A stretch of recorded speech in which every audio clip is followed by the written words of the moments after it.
Welcome to Kukup Village, Malaysia. Park right here for free, or park in the centre with a 5-minute walk also free. Only one person speaks slight English and they will direct you there. I wanted to see the island, so he sent me off over here, and I ended up getting like a private tour, and it's about 20 ringgit per person.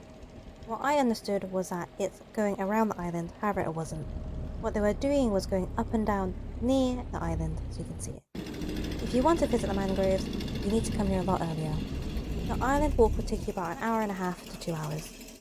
The sign says last entry at 4 PM, but we were still not allowed. It only hit 4 PM just now, and we've just picked up 3 more people onto the boat. These 3 people also paid 20 ringgit, got to go around, and now they're also getting this free boat tour that we've paid for.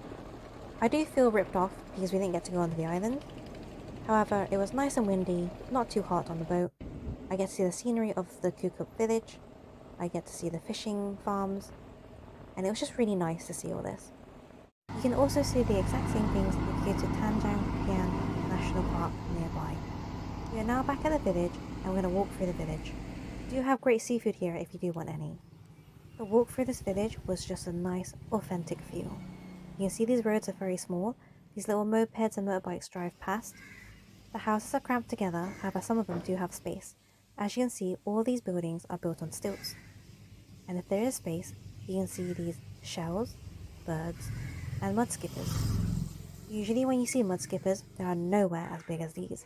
And these ones also have fins, where they fight.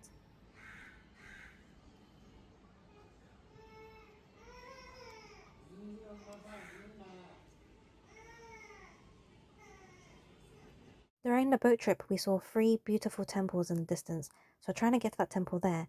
Saw this boardwalk. I did actually walk on this boardwalk. It turned out it was someone's home.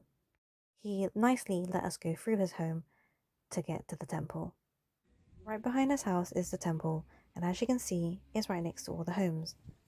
It's quite a small one, but very colourful and newly built.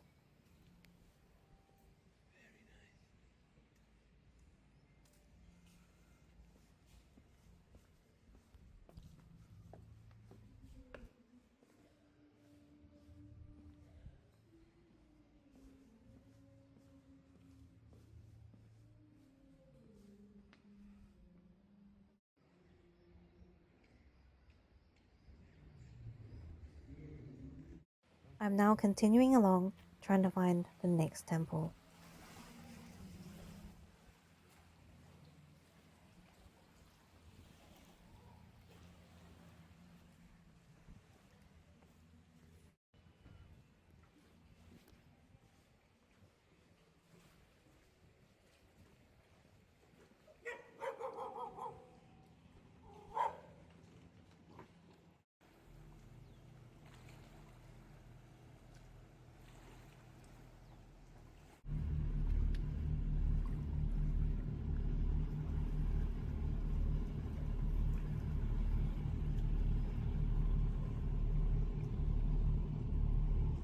Most Malaysians come to visit as a 1-night, 2-day stay. They have also told me that if you don't drive, there are many tours that also take you here. They said it's very common to have a seafood barbecue at night here. It was a dead end, and now I'm continuing to walk, trying to find the next temple that's just ahead of me here. Again, similar to before, these are all houses right next to the temple.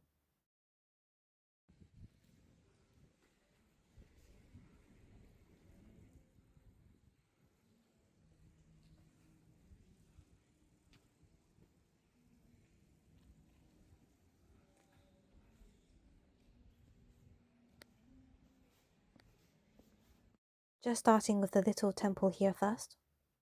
And now to the big temple. There was someone here already praying, and she was trying to talk to me. I didn't fully understand, but it seemed like it was okay to take photos and record, and also pay my respects by following her footsteps. It did take me a while to figure out how to do it though. So at temples, you're not allowed your shoes inside. In the center, you have your offerings and your gods. You need 3 incense, you need to bow 3 times, and then you put it in. It took me a while to figure out how to light the incense. There are 2 glass things on the side where you just use the oil to burn. Behind this temple was this other building with some stairs. As we went up, it seemed like there were several rooms, maybe like meeting rooms, but on the very top, this is our view. By this time, we were a bit tired, so we went down, went to a cafe and got some drinks. In the cafes, they speak a little bit of English. If they don't, you can use translation and they're able to read.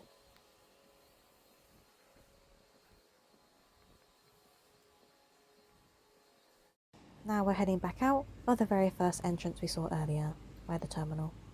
Overall, I really loved this visit. It was so different.